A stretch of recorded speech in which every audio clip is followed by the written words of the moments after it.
Welcome to the first video of my Daisy adventures. My name is Multeyemeteor and this is Daisy. Yeah.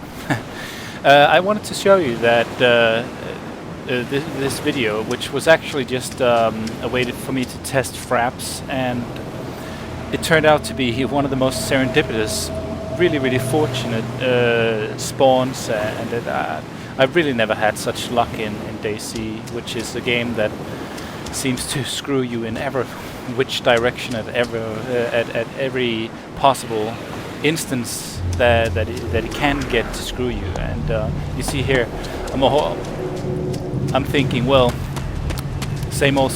I spawn in, I'm getting chased by zombies. Here we go. I'll probably get punched and knocked over a few times and go down to 7,000 or 8,000 blood, and then finally be out of the clear after having escaped by climbing a hill or something, and then get to bandage myself. But then by some sheer luck, I didn't know that I was close to Chernogorsk. I didn't pay that much attention, but then when I saw this abandoned factory, I just thought, well, I just had to run down here, because first of all, it's the easiest way to get away from zombies, and second of all, there are usually some good stuff stored away. See, for some reason I was so nervous that I didn't pick up the bandage, which was a huge mistake and a bit of a gaffe on my part. So I just walk around, try to see what else there is here, because I have like this creeping suspicion that the zombie is still somewhere around the vicinity of this building. So I decide to just take it easy, check out what's here. You never know, sometimes you even have players just waiting around for you. I've been, in my short career of playing Daisy, been very fortunate, actually never actually seeing another player aside from the people I've played with, and I say fortunate because I think I've been brought up by watching in terms of playing Daisy, been brought up by watching the side strafe. Oh, here we go. Take the obligatory hatchet that seems to be lying around everywhere, and this is, as you will see, my weapon of choice by far. Just because it's silent and it doesn't draw other zombies near you, and it's actually a lot more. Turns out to be a lot more accurate than most of the guns, actually. At least for me, at this stage in my quote-unquote Daisy career. But no, as I was saying, I have pretty much been brought up by watching side strafe videos. He's one of the guys who made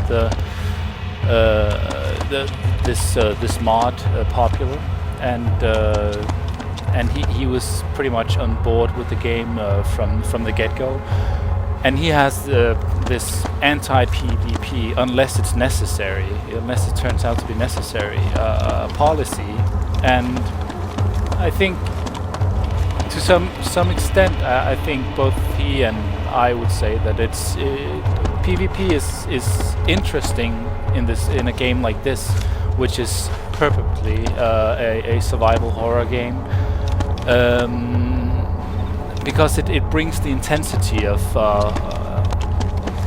what you would imagine is a real life problem in such a situation. And here we go. We see why. Well, not always that accurate, but and that's another thing. I hate to get sidetracked while talking. They're very inaccurate in this instance, but yeah, control the engagement somehow, at least by bringing him up to my level where he can't just run around. Okay, but this is another. I don't know if it's a pet peeve of mine, kind of, because I don't understand the logic of it, but it seems that the first or second time you get hit by a zombie after you spawn, you just bleed right away. You have to use a bandage, and it happens so rapidly because when you spawn in, unless you're really, really disciplined, you usually don't go. You usually don't go prone and just start crawling at the onset of your experience, and you will most likely be seen by zombies which you had no idea were there because they were on the other side of where you spawned. And I've had this happen to me so many times. But then again, the next time you get hit by a zombie, it seems like it takes a lot more hits before you start bleeding, and I don't understand the logic of it, and I might be wrong, but it's odd to me. Yeah. Okay. But yeah, as I was saying, I like the dynamics of the game. If you played as if it is a survival horror situation. A hunting knife. For some reason, this has become one of the hunting knives is one of my favorite things to find, because yeah, you lose blood so easily in this game, and after finding out that yeah, regular food, tin cans, just gives you 200 blood back, 200 points of blood back, and if you actually kill an animal and gut them and salvage some of the meat and cook it, then it gives you 800 points of blood, which is vastly more profitable in a sense that that blood is actually, if you value your life in this game, it is such an important currency.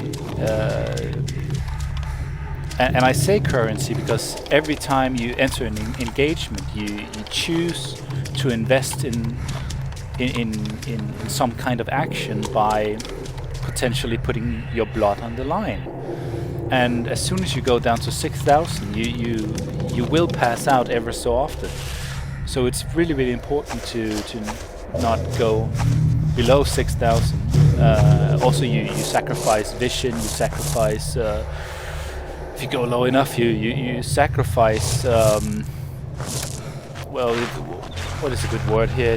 Your health, your sanity, in the sense that everything starts shaking. And, yeah. All your engagements from then on becomes much harder.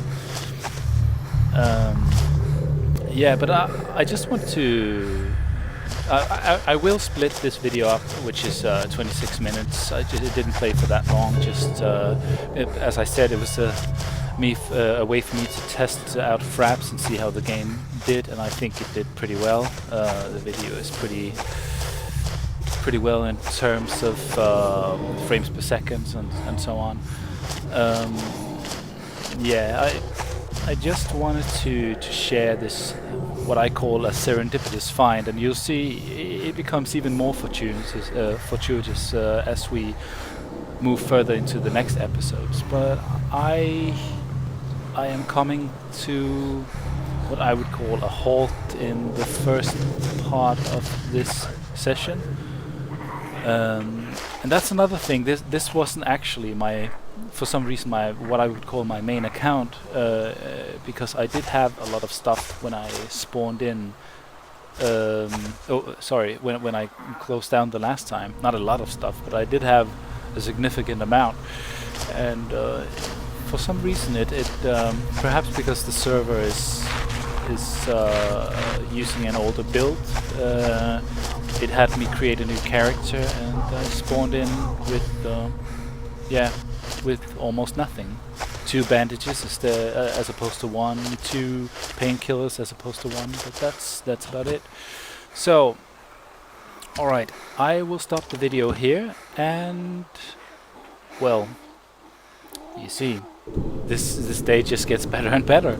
Get a Makarov Mac and a Makarov, and I think I took it all, a Makarov and some Macs. So now I'm really happy, because I've usually had to struggle to find weapons. So, but yeah, thank you for watching, and I'll see you in the next episode. Bye bye.